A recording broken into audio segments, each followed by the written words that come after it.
今日は本当に大変な時に来てくださってありがとうございます。ハラリさんはイスラエル人当事者として、そして歴史学者として歴史を見てきたと思います。それぞれの立場から今回のことをどのように受け止めていらっしゃいますか？ Yeah, Israel now is in the greatest danger that we have been for years, and actually the entire region is in the greatest danger we have been for years. We could theoretically be just 24 hours away from a nuclear war because there is a credible threat that Hezbollah and other Iranian allies will attack Israel with tens of thousands of missiles, in which case Israel could defend itself with all the weapons it has, including nuclear capabilities. So this is a very dangerous moment. This is also a very difficult and tragic moment for the Israeli people. The massacre of civilians was really horrendous. My aunt and uncle live in one of the communities that was attacked and obliterated by the terrorists. They hid in their house as terrorists just moved from house to house systematically, torturing and murdering all their neighbors. They somehow hid and survived. We know that the terrorists not only intentionally attacked civilians, they tortured and killed them in the most horrendous ways they could think of, and then publicized it. And the aim was to sow seeds of hatred in the minds of millions of people in Israel and the whole region, to destroy all chance of peace. And the last thing I'll say is that really the background for this attack was that Israel was on the verge of signing a peace treaty with Saudi Arabia, which was supposed to normalize relations between Israel and the Arab world, and also to restart the Israeli-Palestinian peace process. And this frightened Hamas and Iran, the chance that maybe there is peace, and this is why they launched this vicious attack, which now, unfortunately, ruins the lives not only of millions of Israelis, but also millions of Palestinian civilians who are caught in this war and might spill over to other countries and to the whole region. ハラリさんは以前人類は進化していくんだ、そして戦争はなくなっていくだろうというふうに本の中でおっしゃっていました。で、歴史上本当に大変な苦難を受けたイスラエル人が今回今を切り取れば報復ということによってガザにいる人々がまた苦難を受けています。この現実というのはどのように受け止めていらっしゃいますか？ Yeah, we are in a vicious cycle of violence which has been going on, for decades and is now escalating. And the main problem is that instead of healing the past injuries, people are using past injuries in order to justify inflicting more injuries. And this, as a historian, this is the curse of history, that people try to save the past instead of saving the future. We cannot go back to the past and correct the wrongs which were done in previous years or previous decades. We need to look to the future and to find some way for future peace. At the present moment, it looks almost impossible, but I don't think it is impossible in the long run because, 80 years ago, Jews were massacred in their millions by the Germans, by the Nazis, and today Germans and Jews are good friends. So if this is possible, then, all injuries could eventually heal, but the condition is that people are interested in healing and not in using the past as an excuse for more wars and more violence. 今イスラエルは報復の中で地上侵攻のもう本当手前のところ、寸前のところにいると思います。今このタイミングでハラリさんにインタビューを聞けるということは本当にとても重要なことだと思ってるんですけれども、じゃあその地上侵攻、これ以上の報復、ガザのその人道的な救い、このあたり、もうこれ以上の報復を止めることはできないんでしょうか。イスラエルの人たちはそれをどう思っているんでしょうか。Well, we need to separate between Hamas and the Palestinian people and the Palestinian civilians in Gaza.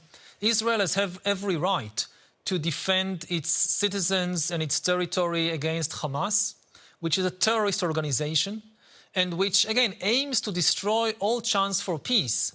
So anyone who is in favor of peace must be in favor of disarming Hamas. And this is the aim of the war. Israel is not trying to kill civilians. Israel is not, again, civilians are harmed, but the aim is to attack the terrorists who are, unfortunately, they use the civilians as human shields. They have bases and weapons inside civilian population zones. We need to protect, and Israel has a duty to protect the lives, the human rights of the civilians. Hopefully, we will find some way that civilians can move out of the combat zones. For instance, Egypt has a border which it shares with the Gaza Strip, and it could have accepted civilians from Gaza for the duration of the war into Egypt, but it is not doing it. And we need to explore all options with other countries, also with Israel, how to, again, make it possible for Israel to fight Hamas and disarm it, and at the same time to protect as much as possible the lives and the rights of Palestinian civilians. 先ほど番組では、上級顧問のマーク・レゲブ氏にお話を聞きました。でそこでマーク・レゲブ氏は、停戦というのはないんだと、そして戦争において、犠牲というものはつきものなんだというふうに話していました。もちろんハマスがやったことは本当に卑劣極まりないテロ行為だと思いますけれども、そこの今ガザ地区にはハマスもいて罪のない人々もいる。その避けることはなかなかできないと思うんですけど、その難しいあたりはどんなふうにお考えになりますか。Yeah, again, this is Israel's commitment as a democratic country to abide by international law and to limit as far as possible all harm to civilians. And I know and I grieve for the terrible scenes now in the Gaza Strip, but it should be clear to everyone that Israel is not intentionally aiming to kill civilians. It has enormous military power, and it tried to use it in a careful way. And you just need to compare this to what happened, for instance, in the Syrian civil war, when the Assad regime intentionally tried to kill as many civilians as possible in cities like Homs and like Aleppo. In that case, the Syrian army just brought a lot of artillery and just bombarded the cities relentlessly, indiscriminately, entire neighborhoods, with the intention of killing civilians. This is not what Israel is doing in Gaza. Again, of course, still Israel needs to limit all its operations, so to minimize the civilian casualties. But ideally, Egypt and other countries would agree that civilian Palestinians would be able to leave the combat zone, so it would be possible to focus on fighting the terrorists without harming the civilians. ちょっと世界に目を向けてみたいと思います。イスラエル、ユダヤ人にはその支持する国々、アメリカなどがいます。そして、アラブ人、パレスチナの後ろには、それを支持する周辺国がある。その大きな対立になりそうなこの現状をどんなふうにご覧になりますか。Yes, this is a danger. As I said in the beginning, it's not a high chance, but there is a chance that we could be very close even to a nuclear war. So this should be of concern to all countries in the world. And I think when you look at the terrible scenes, the terrible images and stories coming from both Israel and the Gaza Strip, for people who are inside this sea, this ocean of pain, our minds are now so filled with pain that we are unable to feel the pain, to see the pain of anybody else and to sympathize with it. And this is true of Israelis. This is also true of Palestinians. This is just a psychological fact about human beings.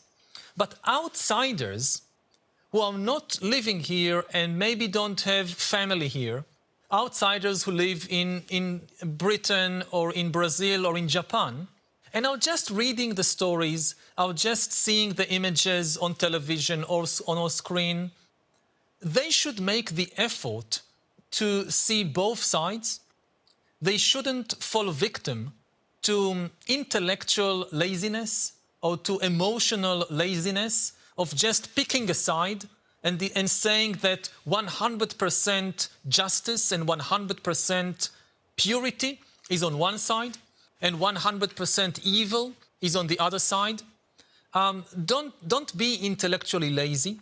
Try to see the complexity of the reality and try to help by de-escalating the situation, by preventing the war from spreading into more and more places and regions. This is the job of the outsiders. 今までは歴史学者としてハラリさんはアウトサイダーでもあったと思います。でも今回はまさにその当事者に今なられていると思います。歴史学者として当事者として本当に苦しいところだと思いますけど、その被害を目の当たりにして苦しみで頭の中がいっぱいかもしれませんけれども、歴史学者として極めて冷静な目で今を判断するとしたらどんなふうに言い表しますか？Again, because this is something that has hit very hard my own family and my own friends, and it's not just my country, it's really very close friends and family who have suffered terribly, still suffering. So I don't think that I can be objective at the present moment.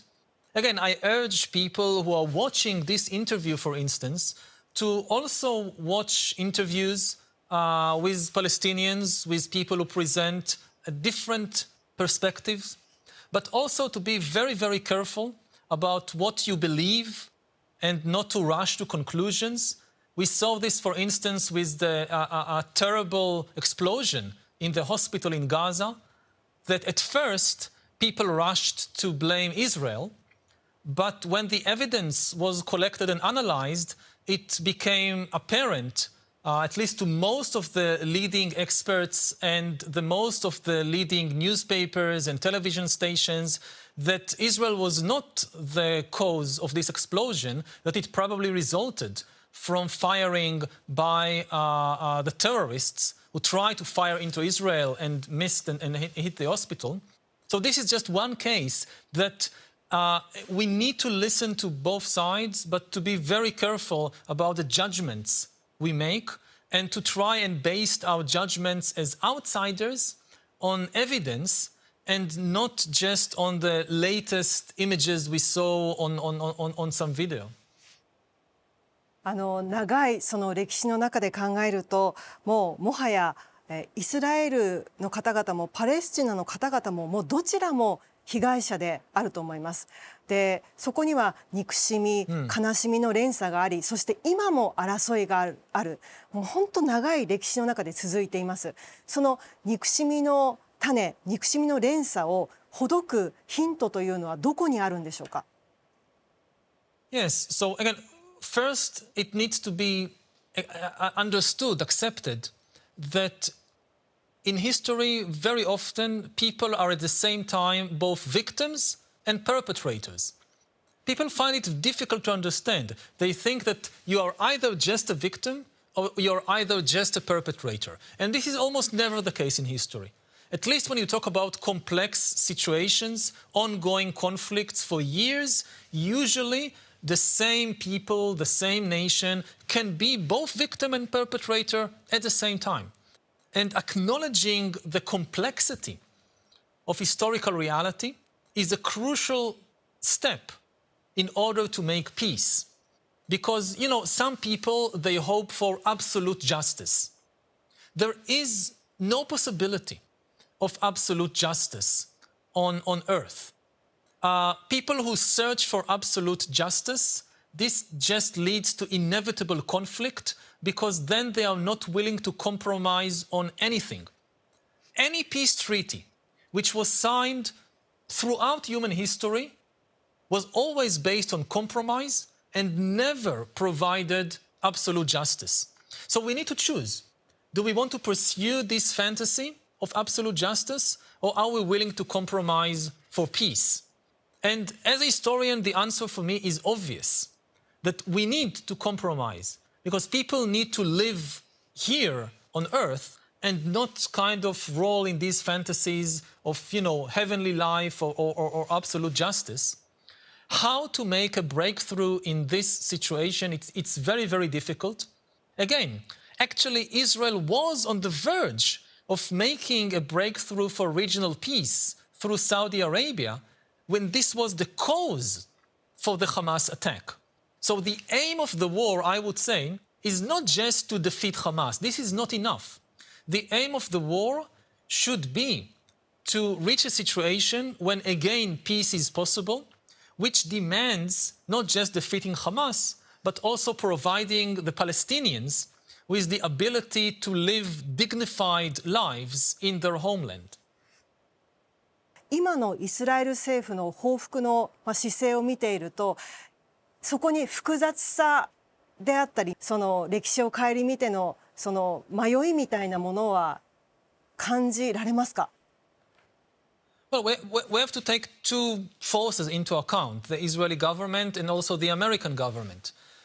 With regard to the Israeli government, again, I don't represent it. I don't know necessarily what is going on in the minds of the Prime Minister and of the other cabinet members. But still, when I try to observe their actions, they are not trying to exact just revenge. Again, they are not just trying to kill as many Palestinians as possible. The aim is to disarm the terrorist organization of Hamas. And again, anybody who wishes for peace should support this aim because Hamas, since its very foundation, refused to acknowledge Israel's right to exist and tried deliberately to destroy every chance for peace. It did it with the Oslo peace process, which it tried to and succeeded in foiling, and now also with Israeli-Saudi peace. So, and the aim of Israel is not just pure revenge.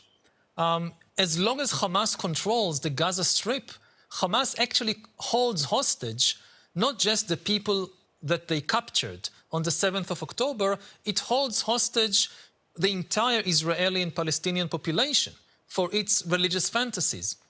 The other force we need to take into account is the Americans, who intervened very, very forcefully, very decisively, especially by sending a huge military force to the area. And this, I think, is a good thing, because on the one hand, they give Israel the impression that it has support. It doesn't need to worry so much about being alone attacked by so many enemies. But also it gives the Americans the power and the credibility to restrain Israel. And I hope, again, I'm not a representative of either government, but I very much hope that both the Israeli and the American government are aiming not just for military victory over Hamas, but also for sowing seeds of future peace and remembering that they have a commitment not just to Israelis, but also a commitment to Palestinian civilians to defend them at the present moment and to find a way to guarantee them a dignified life in the future. ハラリさんは他のインタビューで今回のことはそのイスラエルの人たち、イスラエル政府の思い上がりの代償でもあるというようなことも話していらっしゃいました。そのことをちょっと教えてください。Yes, again, this is not an excuse for the attack of Hamas, but there is definitely a lot to criticize about the policy of Netanyahu and his governments over many years. And I myself have been a vocal critic of the Netanyahu government for a long time. Unfortunately, they neglected any attempt to make serious peace with the Palestinians for more than 10 years now. They adopted more and more extreme positions with regard to the Israeli occupation. They adopted sometimes a racist worldview with regard to the Palestinians. And this was a huge error. And also internally within Israel, the Netanyahu government divided the nation against itself. Netanyahu pursued populist policies of attacking state institutions, that he wanted all power to himself. So he attacked state institutions like the courts, like the military services who might oppose him, who might limit his power.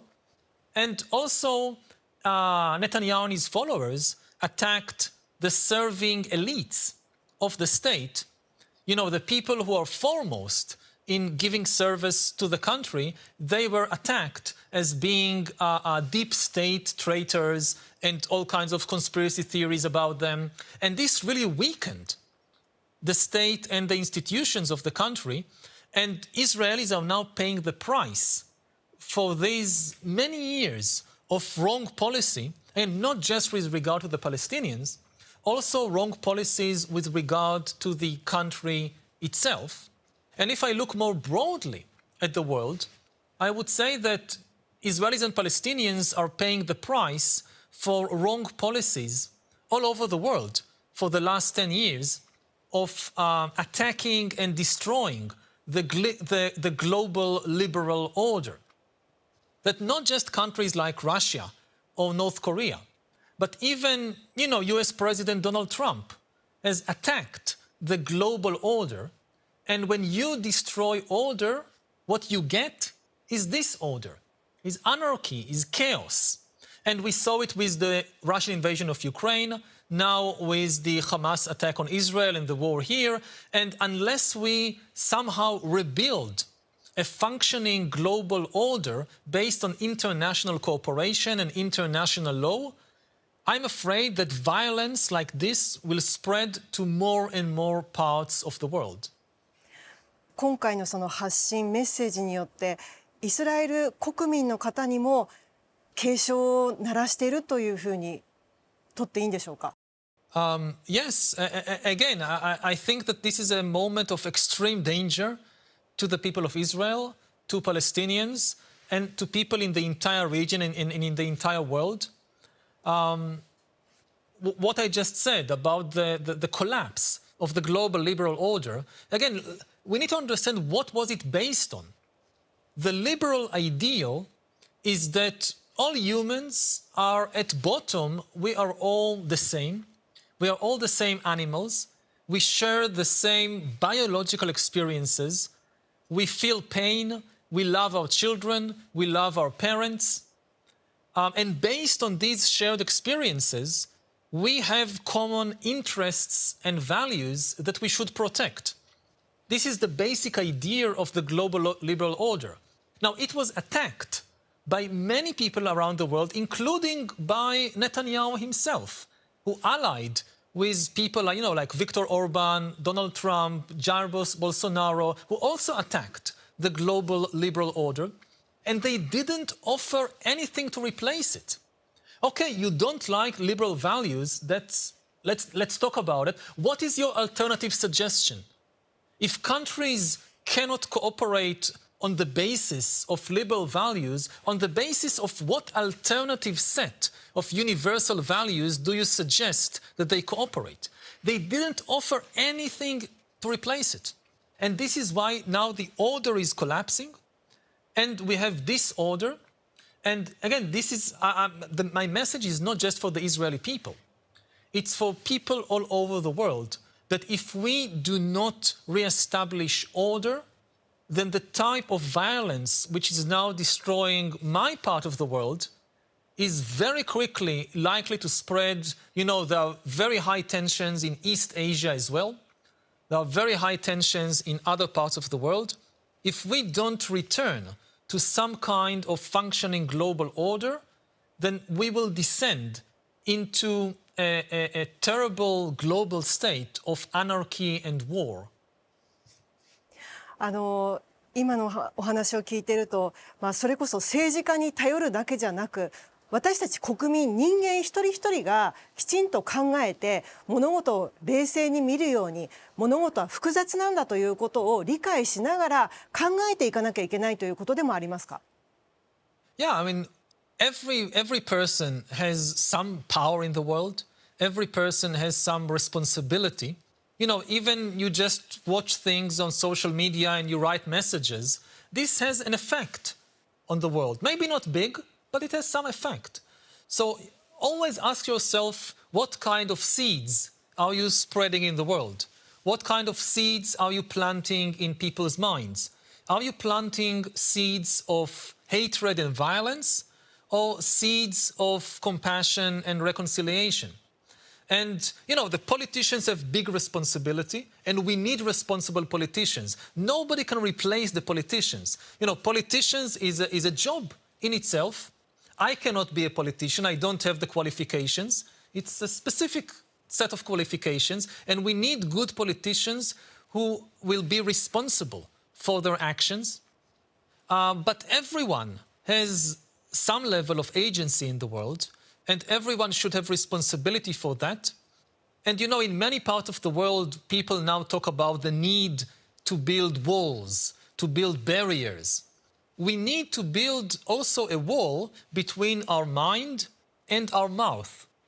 We don't have control over the thoughts and emotions that pop up in our minds.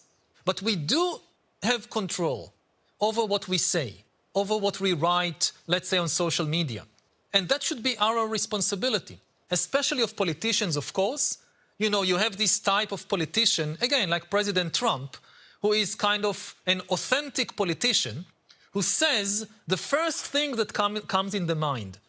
And people think, oh, this is very good. This politician says exactly what he thinks. And this is very, very bad. Politicians shouldn't say the first thing that comes in the mind. They should be very responsible. And, you know, I look at my own mind. My mind is also full of garbage. My mind is sometimes full of hate, of anger. And when I talk, let's say now, like with you, and maybe thousands of people are watching us, I should be very careful what I'm saying, because, again, this can plant seeds. My words can be seeds of hatred in the minds of thousands. If I'm a politician, I have bigger responsibility, because I plant seeds in millions of minds. But even if I'm just a single individual, I don't talk on television, I'm not a president, still I should be very responsible, not for my thoughts. This is very difficult to control your thoughts, but at least have control of what you say and write and do. ハラリさんはその著書で人類は進化する、戦争はもう起こらないんじゃないかっていうふうなことをおっしゃってましたけど、本当に人類というのは難しくて複雑で、愚かで、でも優しくて未来があるんだけど難しいですね、本当に。Yes, I wrote those words really in a different era. I wrote about the peaceful era that humankind is experiencing more than 10 years ago. Since then, the situation really deteriorated. As I said, there were attacks on the global order, not just from, you know, the nations outside it, like North Korea, but even from the nations who built the global order, like the United States, like the United Kingdom. So we are now in a different era in history. We saw this with the pandemic, with COVID-19, that, again, instead of uniting against our common foe, the virus, there was not enough international cooperation. And I was really amazed or dismayed that even after the pandemic, no conclusions were drawn. I expected, many people expected, that after this terrible pandemic, people would realize that a pandemic is a danger for the whole of humanity, so we would build a global system of warning and containment for pandemics. We did not do this. So you had the pandemic, then you had the Russian invasion of Ukraine, now this. The situation is getting worse and worse. But we still have the power to stop it. We should never underestimate human stupidity. It's one of the most powerful forces in history. Very often, the greatest catastrophes in history, they are not because of some outside force, they are because of human stupidity. But we should also never underestimate human wisdom. We can do the right thing. And again, this is the responsibility, first of all, of politicians, but ultimately of each and every one of us.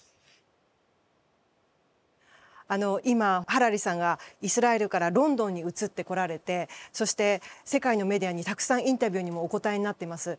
今どんな目的で何を一番訴えたいと思って今こうやって答えてくださってるんでしょうか。